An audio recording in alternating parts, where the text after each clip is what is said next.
Going to the fire station. Captain Laughter speaking. What's that?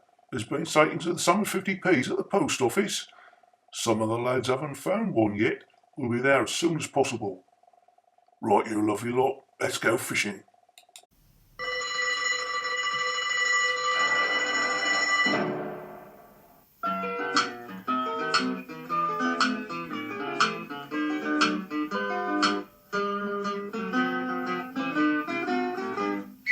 Ali, Dan, and Bungle 2, Cap, Mackem, Trev.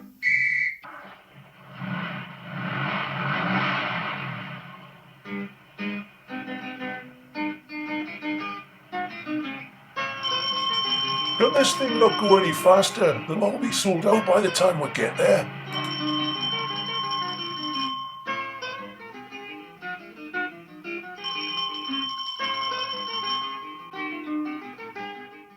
If Carlsberg did fire stations. Hello everybody, welcome back to another Monday mix. Sorry about the intro, and please don't be offended, anybody whose name I might have mentioned in that was just for a bit of fun.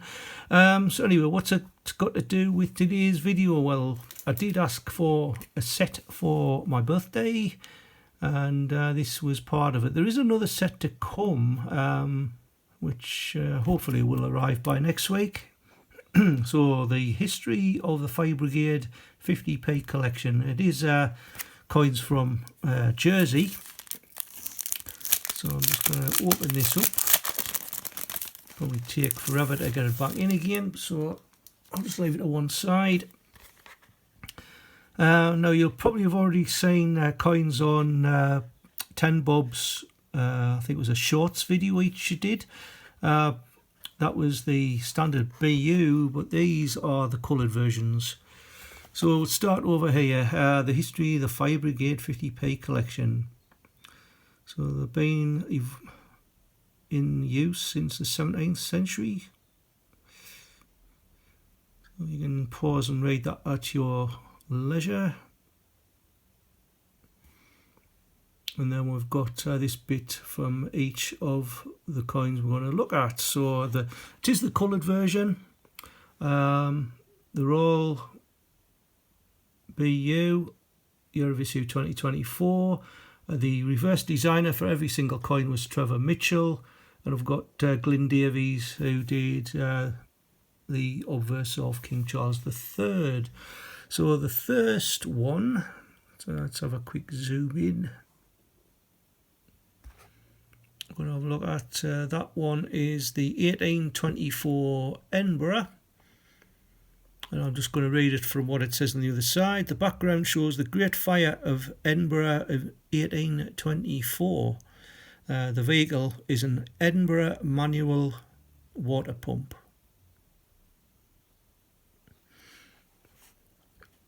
This one, 1845 St Helier. The background shows the Town Hall of St Helier. The vehicle is a Tilly 26 manual horse-drawn cart pump that was built in 1845 and it was used in Jersey. The middle coin, this one says 1934 London. The background shows St Paul's Cathedral and some Blitz destruction. If it was 1934, that wouldn't have happened because the Blitz was 1939 to wherever. So that's wrong. So it says the background shows St Paul's Cathedral, some Blitz destruction. Although the pump was built in 1934, it was used through World War II. That makes a bit more sense. The London Fire Brigade ladder on a Dennis chassis was delivered in 1934. And the next one down, we've got 1940 Blackpool. The background showing the Winter Gardens. The vehicle is a BFR 700 Leyland fire engine from the Blackpool Fire Brigade. And last but not least, this is a 1955 Lincoln. The background shows Lincoln Cathedral. and the vehicle is a Dennis F12 pump escape with ladder. I don't know, it was just an unusual set, and I thought, oh, it might be worthwhile getting these. Plus I like the designs in the colour. The BUs are canny, but I think it shows a lot more detail when you've got them in colour. That's the other side. Like I say, you can pause and read that again if you want. So a very nice set indeed. That, like I said, there's another set of something else due to come through. What else have we got? You know, I sent away for something on eBay, which arrived, a £5 coin. As you know, I do collect them as well. One that I haven't actually got in the collection, the 2018 Nutcracker. So there was various ways you could actually obtain this. This had a mintage of total of 39,337. 26,900 were in this Christmas card presentation. Well, it says there, Christmas card. There was also third-party tubes, or the individual coins that the likes of Change Checker would have sold. So 10,498 of those. And there was also an advent calendar of what had this coin in. There was 1,939. Now, not included in that original figure I gave you, there was also a Strike Your Own at the Royal Mint Experience that was done between the 19th of November 2018 and the 31st of December 2018. And there was 3,808 recorded sales, but you didn't get it in sort of the standard packaging that you get for a Strike Your Own. It was in like a little sort of white pouch. I think Dan Temple showed his Strike Your Owns some time ago on his channel, so you can always go back and have a look at that. So again, a nice addition to the collection. Now next up, I am very, very, very humble at this. I got 3 gifts for my birthday from some lovely people. This one I wasn't allowed to open by the missus, so it's not your birthday yet. So this is the first time I've done so.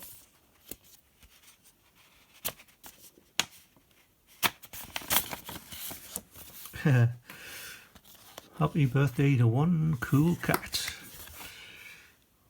And have a wonderful birthday, all the best, Ian Ritchie. Now Ian Ritchie's a big supporter of many a channel, and I do class him as a great friend. We chat on sort of Messenger quite a bit, Instagram and what have you. And he did say he was going to send us his coin up. Now he knew I already had one, which the very generous Smithy gave me some time ago, and it is the Atlantic Salmon. Now this is the circulated version, or it should be. Yeah, 2023. Now there has been some talk on how many is going to be issued. Was it going to be 5 million, 500,000? And I was watching Aldershot Coin Club's video where he actually sent an email off to Royal Mint asking for some information, and he got a reply back, and the reply was something along the lines of that they'd made an error in issuing that figure to the public domain. So whether that means the figure is going to be a lot less, we do not know. Now, I, for one, thought it could well be in the realms of maybe 1 or 2 million, in which case it would still be classed as a pretty scarce coin. But for a definitive, the reply Tony got back from the Royal Mint sort of embellished the answer a bit. I don't think they really gave him a concrete answer. other than you'll have to wait for the figures to come out, because as well as this one, there was also the other definitives as well, because I don't think there's any being put into circulation apart from the 50p, which was way back in November, and I've never found one in a hunt yet, as has a few others. They're still waiting to find their first one. So anyway, very kind of you, Ian. That was very generous of you indeed. Next up, got this one.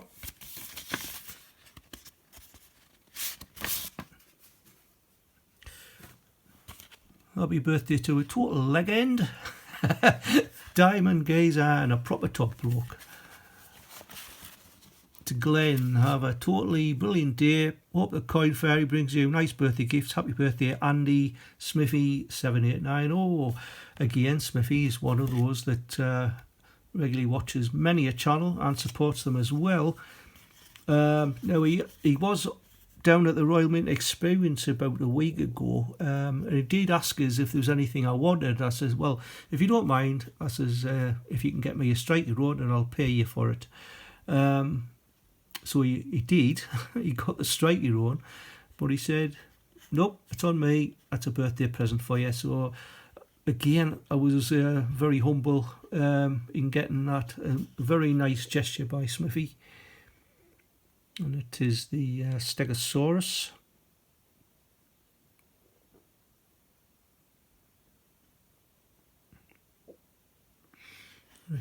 Very nice coin, that.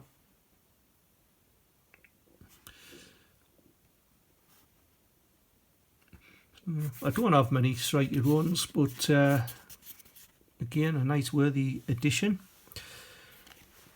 And last but certainly not least is this one. To Glenn, enjoy your day. Happy May the 4th birthday. Yeah, I'm a Star Wars child. Love from Jackie and Mr. T. Now, I did send Jackie a couple of tempences that were NIFC, the 2018 and the 2019 Shields. I was hoping to be anonymous in sending them, but a certain person let the cat out the bag accidentally, and Jackie did find out it was me. I was going to tell her in due course, but anyway, Jackie's over the moon with her little bits and bobs, and she sent me this. So it is a Star Wars coin.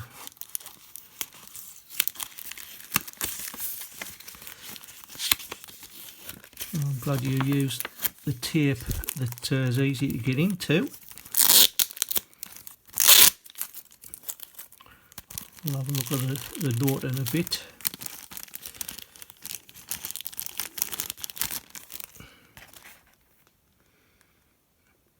Star Wars R2-D2 and C3PO from the first set of 4 Star Wars coins. I do have this coin, but it is again a nice little addition to the collection. And the little note, when I first read it, I read it differently. Dear Glenn, thank you for your support. Your channel is going great guns. Might have a bit of an argument on that, but keep up the good work. I have been enjoying your mixed up Mondays. Live long and prosper. Love from, and at first I thought that said Yoda and Mr. T. Oh, but it isn't. It's Jackie and Mr. T. Very grateful I am. Thanks very much.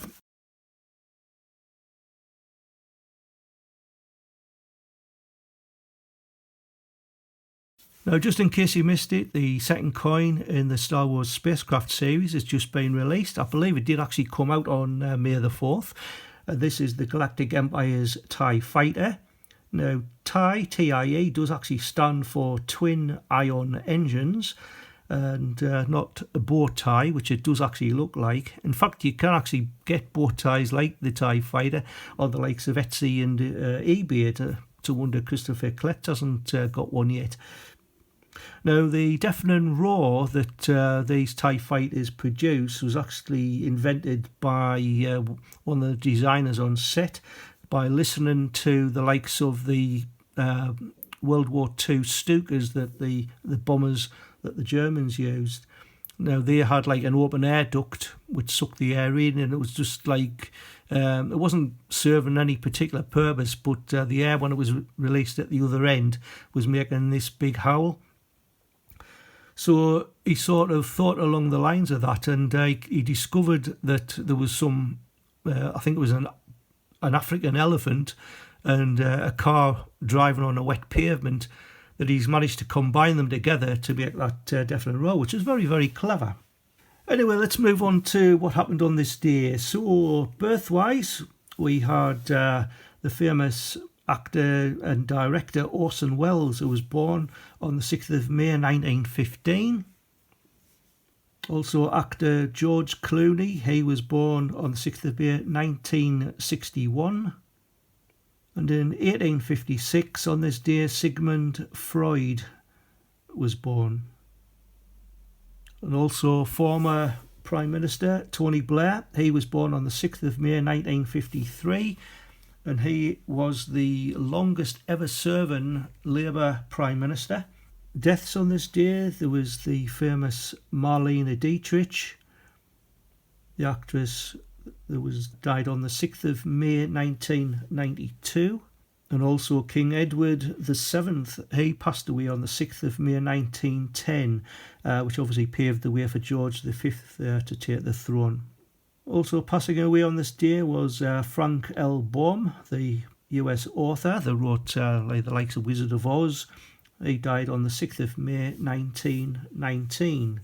Now, events-wise, 6th of May, obviously, from last year was the King Charles and the Queen Consort Camilla. They were crowned at Westminster Abbey on the 6th of May 2023. So King Charles is now celebrating his first year as head of state. Other notable events, so in 1937, the Hindenburg disaster, where the German airship burst into flames, killing 36 of the 97 persons on board. In 1998, Steve Jobs introduced the first Apple iMac, a computer that helped keep the struggling company afloat. And finally, the final episode of Friends was aired in 2004. And as you can see, it says it was watched by more than 52 million viewers. On the 6th of May 1954, famous runner Roger Bannister broke the 4-minute mile barrier at the age of 25. His official time was 3 minutes 59.4 seconds, which actually stood for 46 days. So with that in mind, I thought I'd use that as today's Spotlight On. So as I said, that mile record actually stood for 46 days. It was actually done at the Iffley Road Running Track, Oxford, also known as Oxford University Track. And there is a plaque that's been put up to commemorate that feat. Bannister did use 2 pacemakers, Chris Chataway and Chris Brasher, to help him break that record.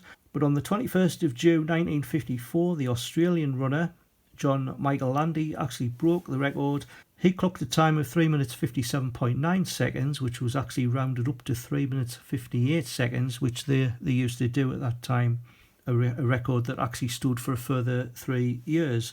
But in the same year, August the 7th, 1954, the Commonwealth Games in Vancouver, both men were in the final of the mile, and going into the last bend, John Michael Landy was leading. He'd looked over his left shoulder to see where Roger Bannister was, and Roger Bannister actually came past him on his right shoulder and went on to win. And there was a sculpture made of that event that was actually placed outside the athletics arena. Now, unfortunately, the athletics arena was later demolished, but the statue was actually moved to a different location. Now, Roger Bannister was knighted in 1975, but he died aged 88 on the 3rd of March 2018. So in 2004, the Royal Mint issued a coin to celebrate 50 years since that mile record was broken. And this had a circulating mintage of 9,032,500. There's also a B mintage of 70,794 and a proof the mintage of 35,020.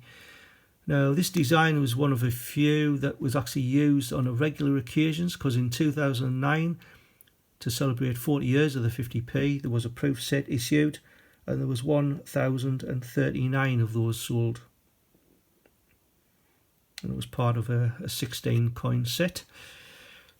And then, of course, in 2019 we had the 50 years of the 50p. Again, the same design. That mintage, as you can see there, 84,685. There was also a proof issue limit of 3,500, but I don't know if all 3,500 was sold. Reverse designer on this one was done by James Butler.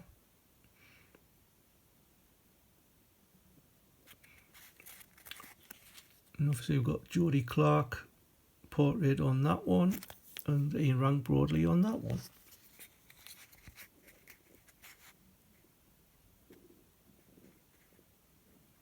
So very interesting. Just to finish off, there was a question posed by, I think it was Ian Strudwick, on one of 10 Bob's videos that related to the change checker sheets and whether these sheets would be ideal for putting a flip in. Now I sort of responded to that and I said sort of because the fact is that it is slightly too big for that to go in, and as well as that you've got that little plastic lip at the top which causes all sort of problems. So to use a flip you would have to trim both sides, and you would also have to cut the tag off as well to get it inside, and it was very fiddly. I did try it at one point and I abandoned the idea and just used the standard flip sheets, which are much easier because they are designed for the flips 50 by 50 millimeters or 2 by 2 inches if you want to call it that. Plus the tag will actually stick out the top so you can actually just remove it easy. That's what I tend to do. Some people will put them in up the other way because there is a little hole at the bottom, and so the tag would stick out that way on. But I just like to put them that way up. So I said I would show Ian the difference between, I mean, as you can see, the width of the sheets are quite different. So, and the flip ones seem a bit more robust. Anyway, that's it for today, folks. Again, a big thank you to Ian. Just noticed that sort of swings about. For the salmon, to Smithy for the Strike Your Own, and to 10 Bob for the Star Wars coin. So until the next time, keep on hunting. Thanks for watching, and I'll see you in the next one. Bye for now.